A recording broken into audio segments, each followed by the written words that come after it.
Ya, shalom. Suami istri, bapak ibu yang sedang mengadakan honeymoon yang kedua, mari dengan rendah hati kita siapkan diri bersama pasangan, banyak berbincang-bincang dan siap belajar dari kesalahan.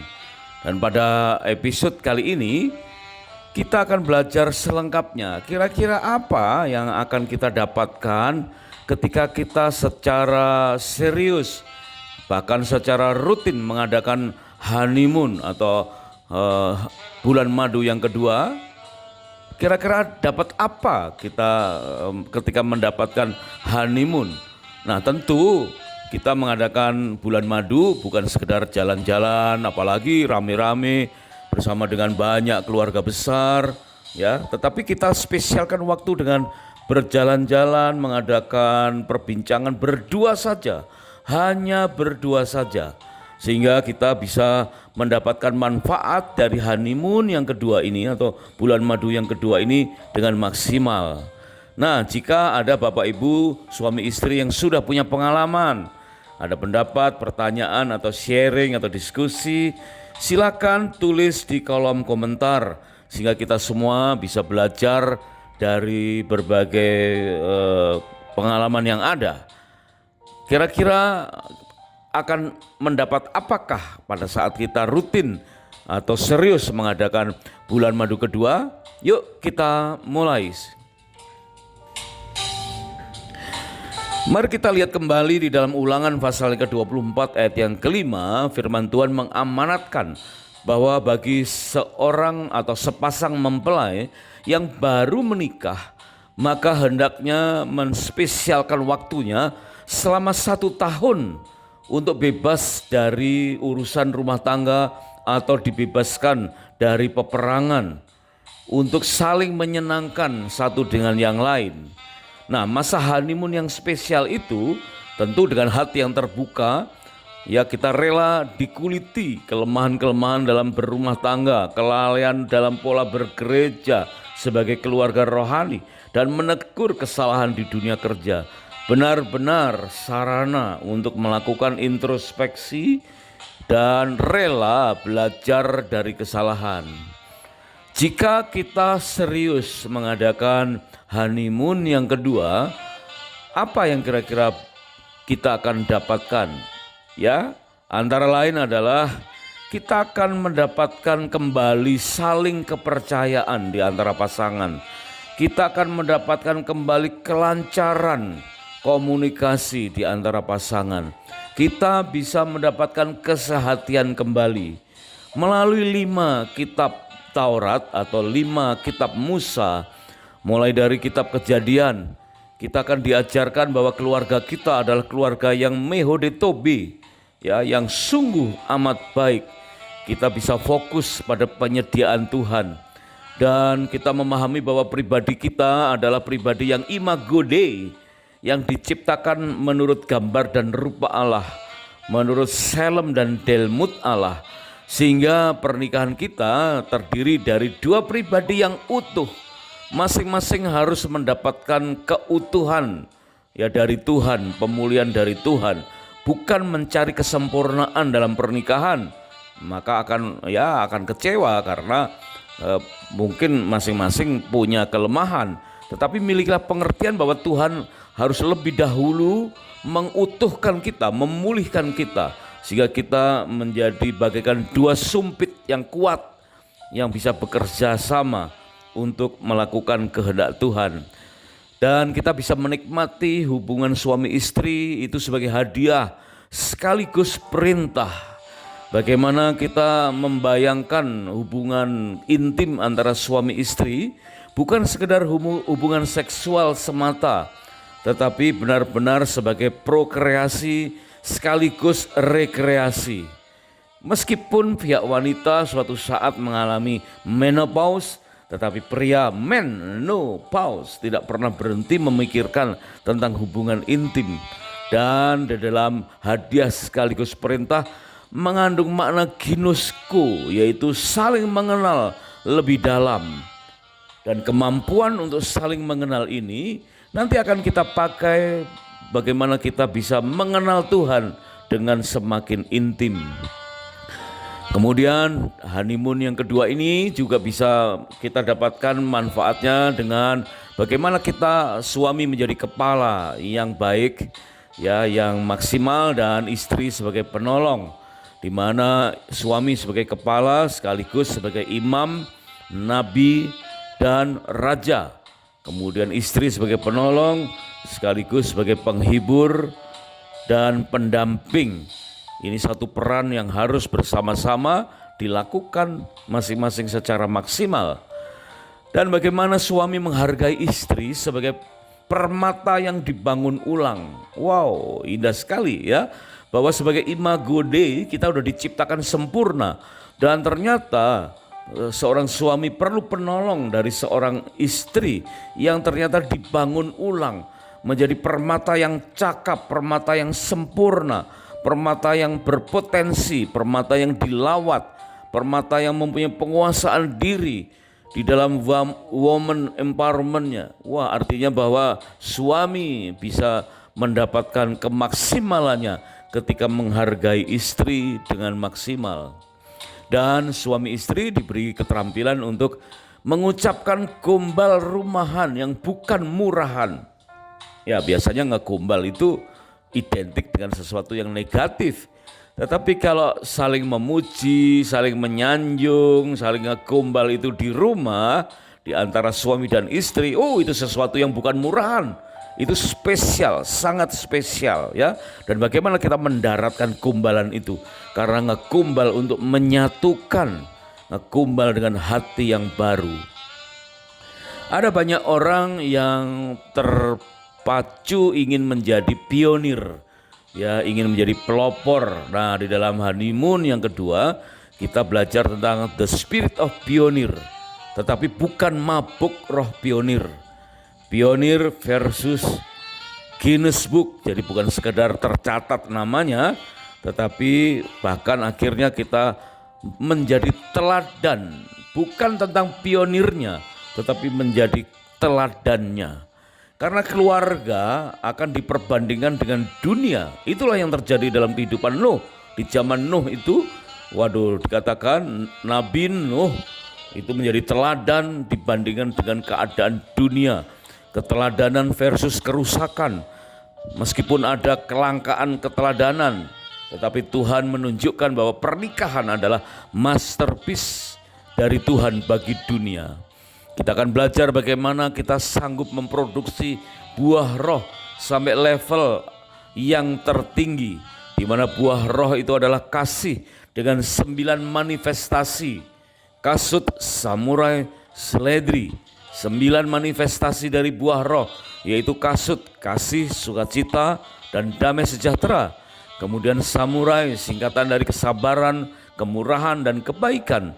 Kemudian seledri, itu level yang ketiga, yaitu kesetiaan, kelemah lembutan, dan penguasaan diri. Setiap suami dan setiap istri hendaknya mencapai manifestasi yang ke-9 yang tertinggi, yaitu penguasaan diri sebagai buah roh yang akan dipersembahkan kepada otoritas tertinggi, yaitu Tuhan.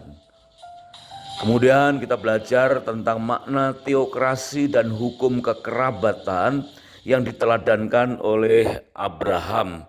Bagaimana Abraham menghargai Lot, ya, meskipun bukan pasangan suami istri, tetapi spirit untuk menghargai kekerabatan itu harus kita terapkan lebih dari itu kepada pasangan. Kita juga belajar bagaimana mematahkan mitos-mitos dalam pernikahan. Contohnya adalah Laban, ya, yang memakai kebiasaan di zaman dulu seolah-olah sebagai mitos. Laban berkata, tidak biasa di sini adik menikah dulu dibandingkan kakaknya, sehingga timbullah semacam mitos bahwa kakak harus menikah lebih dahulu dibandingkan adiknya. Wah, ini sesuatu yang perlu kita pelajari, bahwa ternyata bagi Laban kebiasaan akhirnya menjadi mitos. Dan ada banyak mitos-mitos yang lain yang perlu kita patahkan. Terutama jangan sampai kita justru membuat mitos bikinan sendiri. Wow, kita perlu patahkan itu. Hal yang baik atau hal yang buruk kadang-kadang bisa tercipta mitos yang akhirnya bisa menjerumuskan kita. Dan kita akan belajar tentang benteng integritas di dalam rumah tangga kita. Ya, kita menghindarkan diri dari berbagai upaya-upaya mengkamuflase dosa dengan berbagai macam cara sehingga benteng integritas kita tetap terjaga. Kita juga akan mempelajari bagaimana menghindarkan diri dari neglect ya atau penelantaran secara apapun juga terhadap pasangan, dan kita menerapkan bukti kasih dalam pernikahan, KASIH, di mana K adalah kata-kata pendukung, kata-kata yang membangun, A adalah ada di saat yang penting, S adalah sentuhan fisik, I adalah ini sudah kusiapkan melayani, kemudian H adalah hadiah. Bagaimana 5 bukti kasih ini bisa dipraktekkan dengan maksimal terhadap pasangan. Kemudian kita belajar tentang penyerahan anak yang lahir di Mesir. Meskipun anak kita lahir di zaman modern saat ini, di negara katakanlah Indonesia, tetapi secara spirit tidak beda dengan lahir di Mesir yang harus diserahkan kepada Tuhan. Ada tahapan praktis sebelum dan setelah penyerahan, bahkan penyerahan dan peran-peran mentoring dan makna penyerahan itu sangat penting dan kita bisa dapatkan saat kita mengadakan honeymoon yang kedua. Di dalam perikop berikutnya kita juga akan belajar tentang Hari Perkabungan Nasional. Ya, artinya kita belajar sebagaimana Yusuf berkabung atas kematian Yakub sampai melibatkan seluruh Mesir. Dan kita akan belajar tentang 5 tahap mengatasi rasa duka yang sesuai firman Tuhan. Dan bagaimana kemampuan membandingkan yang positif dalam tahapan berduka itu. Karena bukan lamanya menderita, tapi bagaimana makna dari sebuah penderitaan itu. Dan kita belajar tentang Tuhanlah perencana kebaikan. Jadi kalau kita punya rencana apapun juga bawa kepada Tuhan. Karena dialah yang mempunyai rencana yang terbaik dalam diri kita.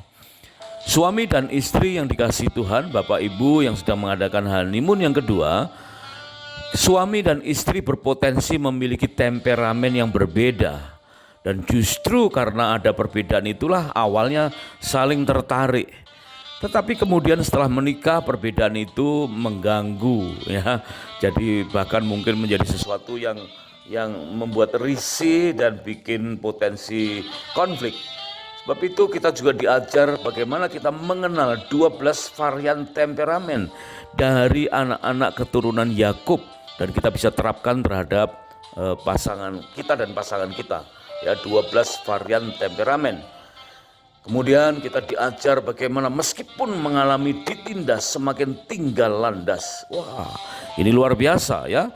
Di tengah-tengah keadaan situasi yang tidak baik ini, mungkin ada semacam tindakan untuk menindas kita, memperlakukan tidak baik, tetapi kita tetap tinggal landas. Dan kita tetap mengerti honor kepada siapa yang perlu kita berikan. Dan kita waspada tentang divide et impera et hum. Ya, jangan sampai tawaran-tawaran Fir'aun sehingga bangsa Israel tidak jadi keluar dari Mesir menuju Kanaan itu terjadi dalam diri kita. Karena itu upaya-upaya untuk memecah belah rumah tangga. Ada dosa membedakan gender. Melalui 10 tulah itu terjawab sudah. Kemudian kita diajar mengadopsi makah zeker ya. Itu ada satu istilah agar kita tidak terpengaruh oleh rasa sukacita yang palsu, euforia yang menghilangkan nilai juang. Maka zeker ini perlu difahami oleh setiap suami dan istri, sehingga ketika menghadapi kemenangan, sukacita, berkat yang berlimpah, tapi tetap nilai juang tetap terjaga dengan baik. Dan kita terus dalam rambu lega artis, rambu-rambu firman Tuhan, lega artis secara rohani, lega artis yang terus terjaga dan tidak tersimpang. Menjaga amanat sebagai imamat yang rajani. Karena suami istri bukan lagi dua, melainkan satu, sehingga bersama-sama menjadi pelaku dari dua kata sakral. Bagaimanapun juga mandat melalui dua kata sakral itu harus dilakukan, bahkan saling mendahului untuk melakukannya. Dan kita jika segera dipercaya mempunyai keturunan, atau bagi bapak ibu suami istri yang sudah mempunyai anak, biarlah kita punya pengertian buah yang jatuh dari kepala. Artinya anak-anak kita sebagai buah yang muncul dari isi kepala kita, isi hati kita, pribadi kita. Dan itu merupakan suatu sekolah kehidupan yang panjang. Benar-benar kita harus fokus pada prioritas menjaga titipan Tuhan, kepercayaan Tuhan. Anak-anak sebagai anak panah di tangan pahlawan. Kitalah pahlawan yang dipercaya oleh Tuhan, yang berpusatkan pada kota kudus, yaitu rumah tangga kita, yang menghantar anak-anak menuju kepada tujuan-tujuan ilahi, destiny ilahi. Bapak ibu suami istri yang sedang mengadakan honeymoon, yang kedua, kita akan belajar tentang kairos, kronos, dan aionos. Seringkali kita hanya sekedar menantikan kairosnya Tuhan, waktunya Tuhan. Padahal kita juga harus melakukan kronos, yaitu tanggung jawab kita di waktu kita, di kurun waktu yang kekal di aionos kita. Dan kita mengerti peranan kita sambil kita menantikan kehendak Tuhan tergenapi, supaya harapan kita tak tergoyahkan. Meskipun ada kekecewaan, tapi harapan kita tidak dilayukan oleh kekecewaan. Supaya suami istri mengerti apakah seimbang atau toleran. Ada beberapa yang perlu tetap seimbang, tapi ada beberapa yang cukup sekedar toleran. Sehingga kita mengalami segala sesuatu bukan menghilangkan gebiar perayaan yang sakral, tapi benar-benar seluruh hidup kita sakral di hadapan Tuhan. Dan terus mengintai kekuatan tempur kita. Bagaimana suami dan istri mampu mendeteksi kekuatan atau potensi-potensinya, dan tajam memandang medan perang dalam setiap kondisi-kondisi dalam kehidupan kita. Bapak, ibu, suami, istri, ada hukum cemburu yang Tuhan ajarkan di dalam 5 kitab Taurat, yaitu dalam kitab Bilangan. Dan hukum cemburu itu ternyata masih berlaku sampai dengan hari ini, atau setidaknya dapat kita aplikasikan ketika kita mengerti bahwa ini penting. Karena cemburu kadang-kadang kita sulit membedakan antara envy dan jealousy, ya. Kita mesti membedakan antara envious atau envy dan jealousy, sehingga kita bisa memperlakukan pasangan dengan cara yang lebih bijak. Tentang pekerjaan, kita juga diajar apakah berkeringat itu akibat berdosa. Ternyata bahwa bekerja itu merupakan mandat Allah sebelum ada dosa. Bahkan sejak dalam Kejadian 1 ayat yang ke-26 sampai 28, Tuhan memerintahkan untuk berkuasalah.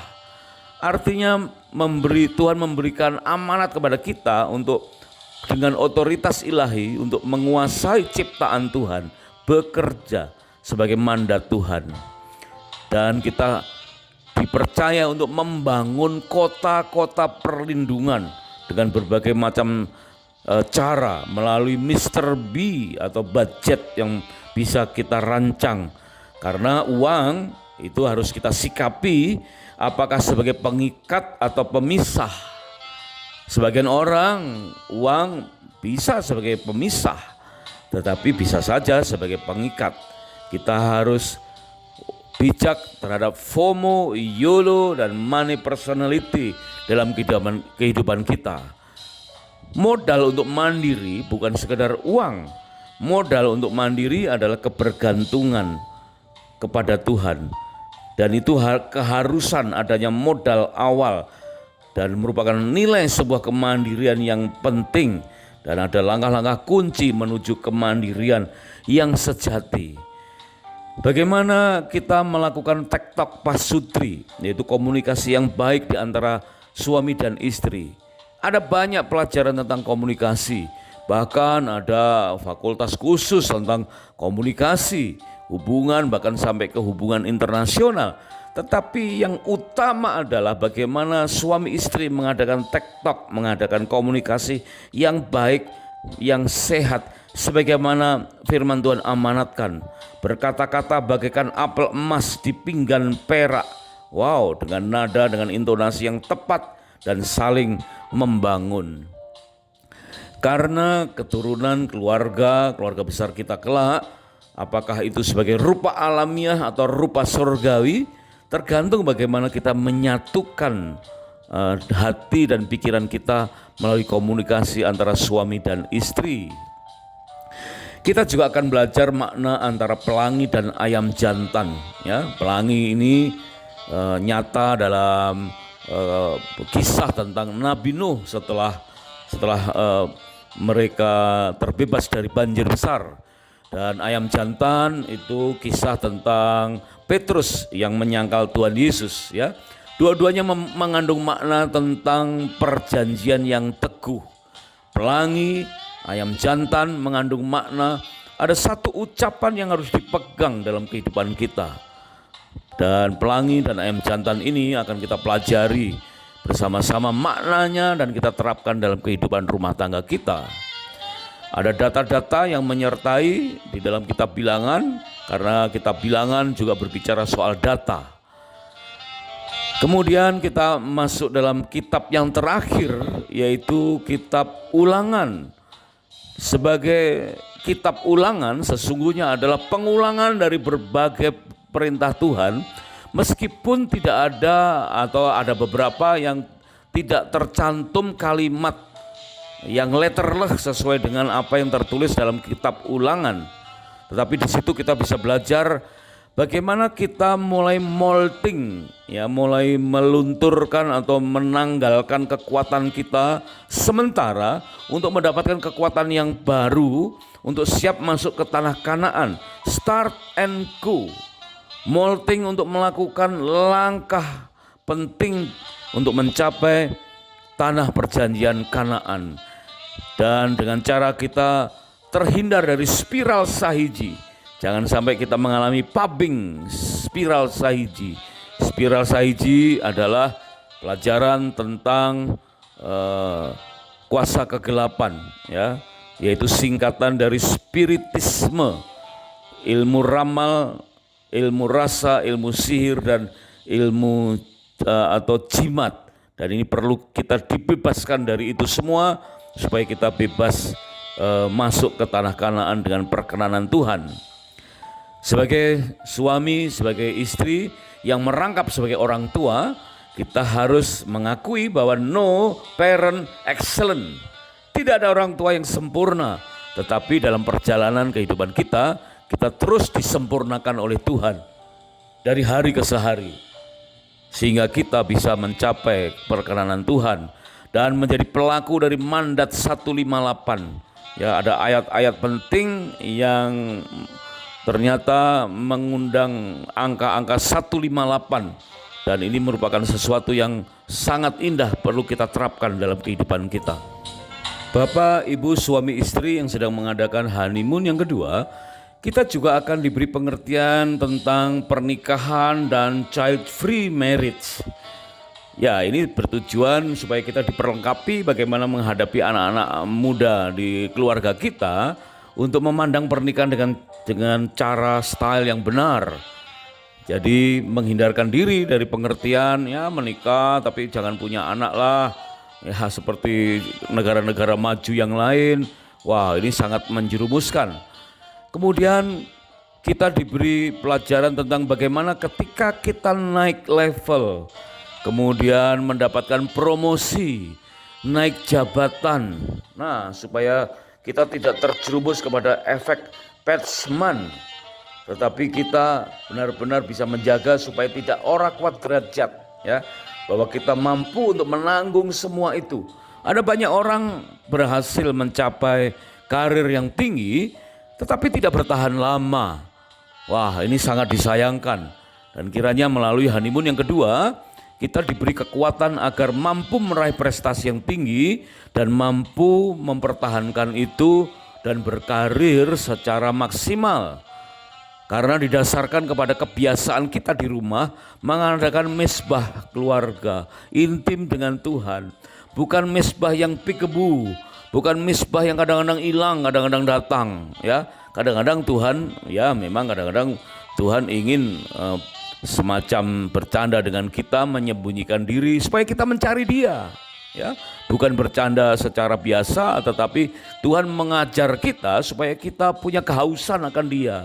Ya, mungkin Tuhan mengizinkan kita mencari dengan 1, 2, 3 ciluba, kemudian kita semakin rindu akan Dia. Nah, itulah yang diajarkan dalam kitab Ulangan.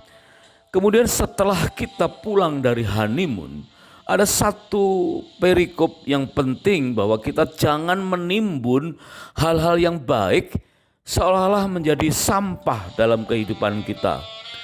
Maka kita harus mengubah sampah menjadi permata.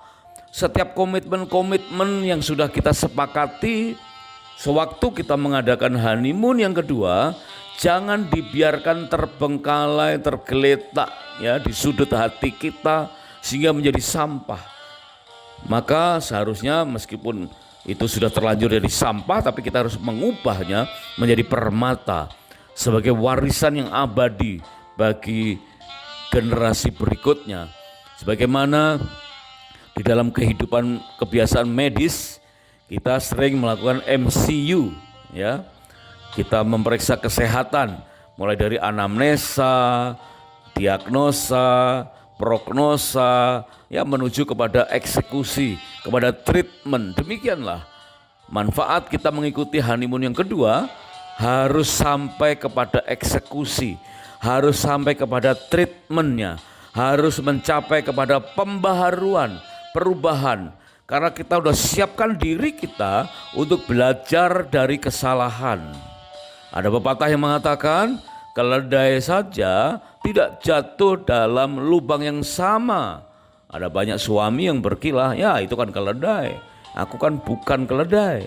Jadi karena bukan keledai, jadi bisa saja jatuh ke lubang yang sama berulang-ulang. No, bukan begitu, ya. Melalui honeymoon yang kedua, melalui bulan madu yang kita sepakati bersama pasangan, maka kita memperbaiki hidup kita dan tidak lagi terjerumus kepada lubang yang sama. Bahkan kita mampu memiliki kehambaan atau shape, ya, bagaimana kita saling melayani, bahkan melakukan segala sesuatu karena kita melayani Tuhan. Ini sungguh indah dan luar biasa.